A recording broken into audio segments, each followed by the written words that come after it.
authoritarian. यदि किसी भी क्षेत्र में गड़बड़ हुआ, किसी ने बता देगी तो उनको उल्टा लटकाना ये मेरी सरकार का काम है। Dictatorial. जड़ विपक्ष की छाती पर बटन दबेगा हाथी पर। Media caricature.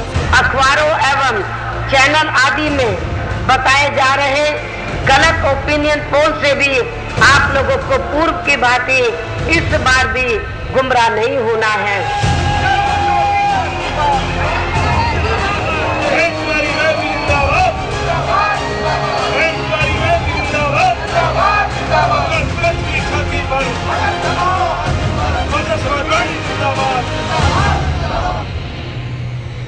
There are many such ways to describe Mayawati.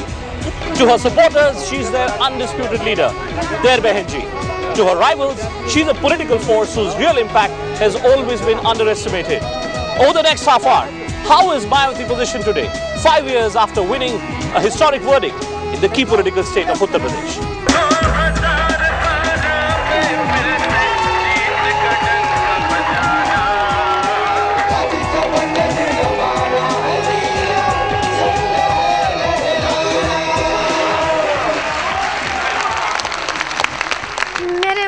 कि जो कुछ मैं कर रही हूँ मेरे उम्मीदें पूरे हो रहे हैं, इसलिए मैं बहन जी से मिलना हूँ। बहुत लाभ है, बहुत कुछ मिला, गरीब लोग को बहुत मिलता है, बहुत शिक्षा मिलती है, उनके रहने पर गरीब लोग को बहुत ध्यान देती हैं। बहन जी के सम्मान में आते हैं क्योंकि बहन जी हम लोगों का बहुत सारा काम किया है, इसलिए बहन जी के हम लोग आपकी बहुमत सरकार बनाने के लिए आए हैं। हमारी पार्टी की सरकार ने अपने प्रदेश के खुद के सीमित संसाधनों के जरिए ही उत्तर प्रदेश के विकास व यहाँ की जनता के उत्थान के लिए विभिन्न क्षेत्रों में अनेकों महत्वपूर्ण एवं ऐतिहासिक कार्य किए हैं।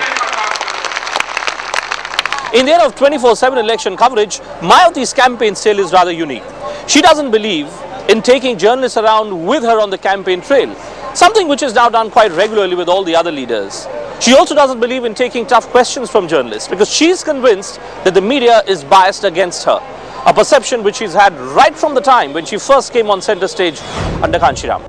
राहुल गांधी और अखिलेश यादव जो इतनी सभाएं कर रहे हैं,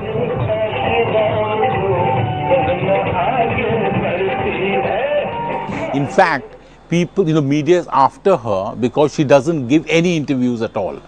I mean, getting even 2 seconds with Mayawati is so difficult that is why the media chases her so relentlessly. That's why you're doing a program about Mayawati and the media.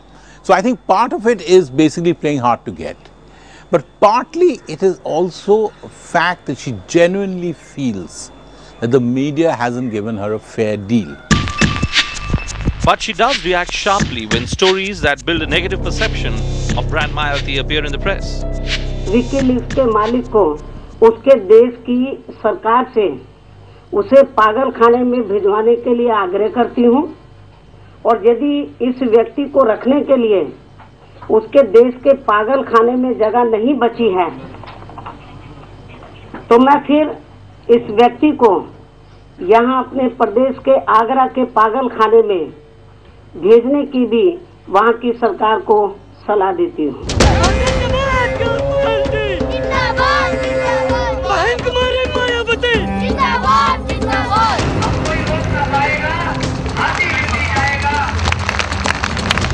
But to really understand the Mayawati phenomenon, you have to come here to her political stage. Her rallies for her supporters are like an occasion to celebrate. Her opponents target her for being corrupt, of wasteful expenditure, but she turns all that around and converts her into a symbol of empowerment for these very people of hers. भारतीय संस्कृति के तहत लगाई गई हाथी की मूर्तियों को और इसके साथ साथ माननीय श्री कांशीराम जी की वसीयत के मुताबिक उनकी इच्छा को सम्मान देने के उद्देश्य से मेरी भी साथ में लगाई गई प्रतिमाओं को भी ढकवाने का जो मुख्य चुनाव आयोग ने फैसला लिया है, उससे आप लोग बहुत ज्यादा दुखी हैं और बहुत ज्यादा गुस्से में भी हैं। खुला हाथी लाख का और ढका हाथी 1.25 लाख का। इस हिसाब से वोटों के अंतर से अपनी पार्टी के ज्यादा से ज्यादा उम्मीदवारों को भारी मतों से जिताकर देना।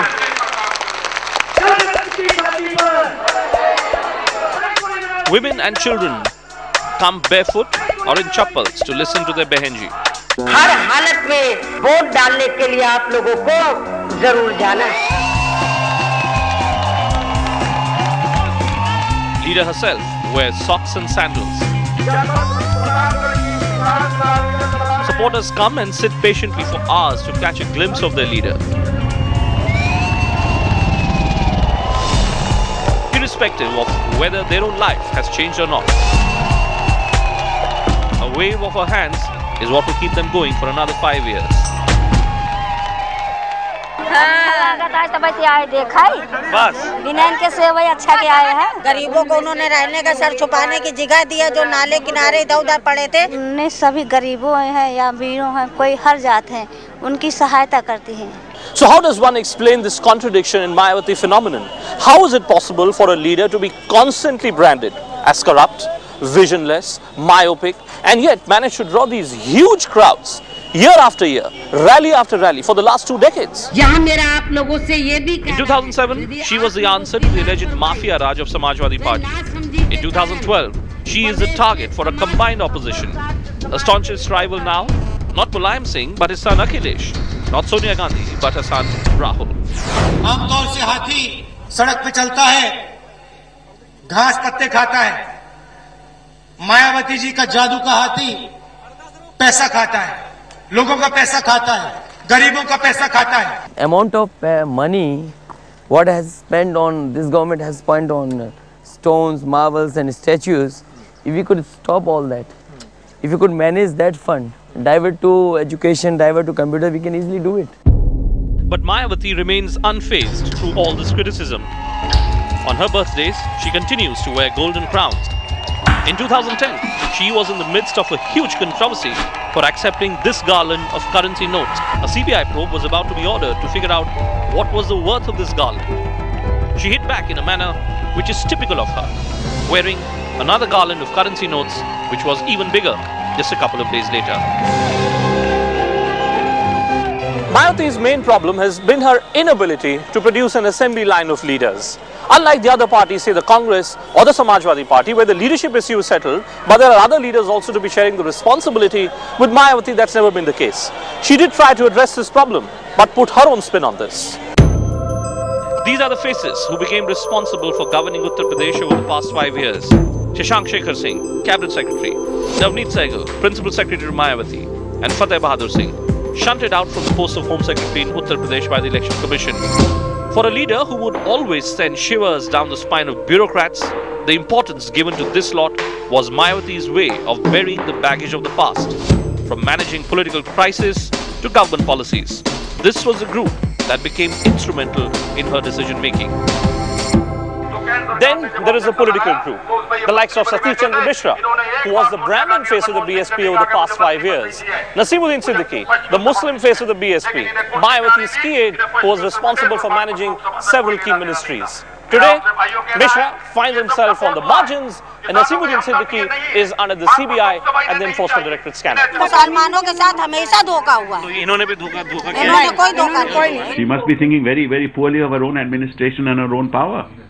Nothing destabilizes Mayawati. Not even 21 ministers being corrupt. Mayawati cannot be destabilized by anything. I mean, the elephant is a very heavy symbol. Can't be destabilized so quickly. ब्राह्मणों को जोड़ के रखने का कोई राजनीतिक प्रयास नहीं किया, सिवाय संगठन के स्तर पर भाईचारा कमेटी बना देना, भाईचारा कमेटी की बैठक करना और चुनाव के 2 महीना पहले ब्राह्मण रैली कर देने से किसी भर का भला नहीं होने वाला। जो उनकी अन्य आवश्यकताएं हैं, जिस आकांक्षा के साथ वो आपके दल में गया था कि हमें कुछ हमारा लाभ होगा, हमको नौकरी मिलेगी और सरकार की योजनाओं को हमको लाभ मिलेगा, वो कुछ भी नहीं मिला।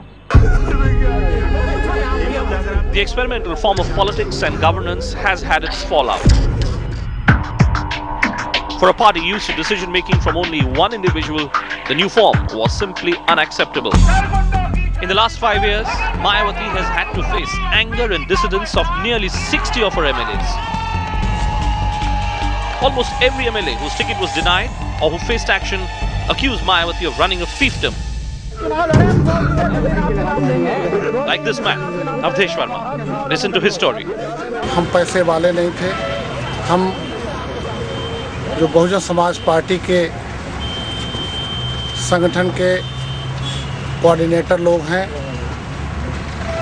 जो विलासिता और पैसे के घोर लालची हैं और उनको पार्टी से कोई लेना देना नहीं है। पार्टी कहीं जाए उनको दो चीज़ चाहिए, रात में रंगीन रातें और पैसा, इसके अलावा उनका कोई सोच नहीं। Yet, as Mayawati crisscrosses the length and breadth of UP in her chopper, she focuses on her own model of development.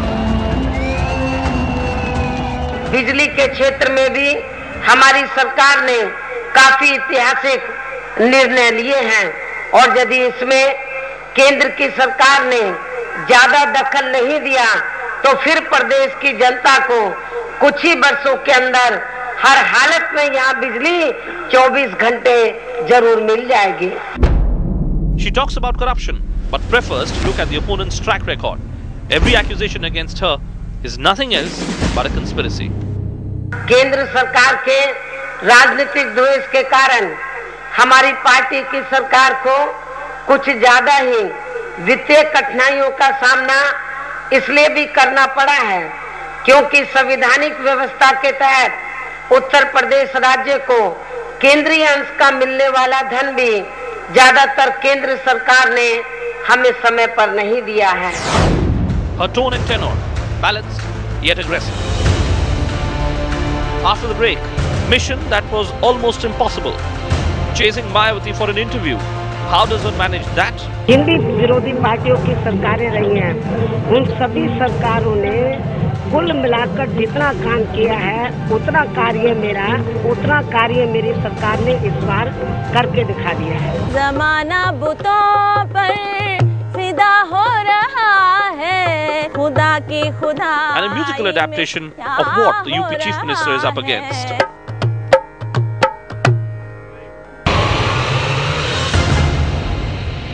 I think music has always had the potential to sort of nudge and bother people with ideas like this.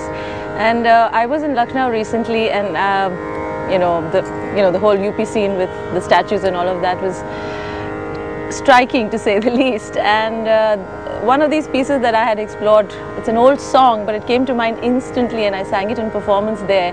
And it says, "Zamana buton par fida ho raha hai." It almost seemed like it was written for what's happening in my. So why don't we hear from you today? Sure, certainly. Zamana buton par fida ho raha hai, खुदा की खुदाई में क्या हो रहा है, कहा के ये मुझसे। This is Vidya. She has never met Mayawati, but felt compelled enough to create her own rendition on Mayawati's sparks. हो रहा है, ज़माना बुतों पर फिदा हो रहा है। Whether it's musicians or top journalists, Mayawati is a difficult phenomenon for anyone to understand. Here, in Kanpur, top journalists rush to catch the attention of the Chief Minister. She obliges them, but only just. But how can we do an entire program on the campaign trail of Mayawati without getting to meet Behenji herself? We have travelled all the way from Pratapgarh to Kanpur to Lucknow to finally here in Aligarh. Hopefully, Lady Luck will smile on us today.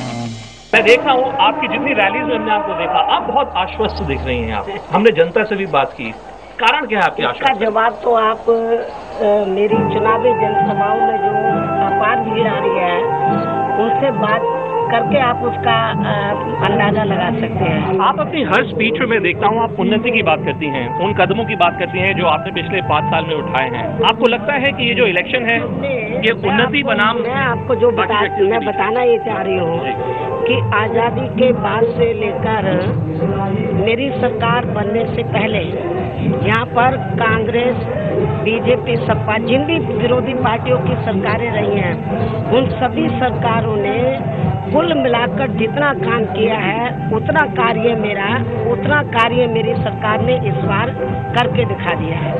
और हमारी party दूसरी पार्टियों की तरह कहती नहीं है, करके दिखाती है। और हमने उत्तर प्रदेश के विकास के मामले में और लॉ एंड ऑर्डर के मामले में हमने सब समाज के लोगों को बेहतरीन सरकार दी है। यही इस बार का भी मुख्य मुद्दा है आपको लगता है, जो सर्वजन हिताय सर्वजन सुखाय की आप जो बात करती हैं? ये तो पब्लिक को मालूम है कि हमारी जो सरकार है वो सर्व समाज के हितों को लेकर चल रही है। लेकिन क्या आपको लगता है बहन जी कि एक और ये इलेक्शन जो है पूरा ये बसपा बनाम रेस्ट हो गया है? आपको लगता है कि कहीं ना कहीं उन्नति की बात इलेक्शन डोमिनेट कर रहा है कि नहीं कर रहा है? ये तो पब्लिक जो मेरी चुनावी जनसभाओं में जो भीड़ आ रही है तो ये उसी का ही जवाब है। अंतिम सवाल बहन जी आपसे, बस राहुल गांधी और अखिलेश यादव जो इतनी सभाएं कर रहे हैं,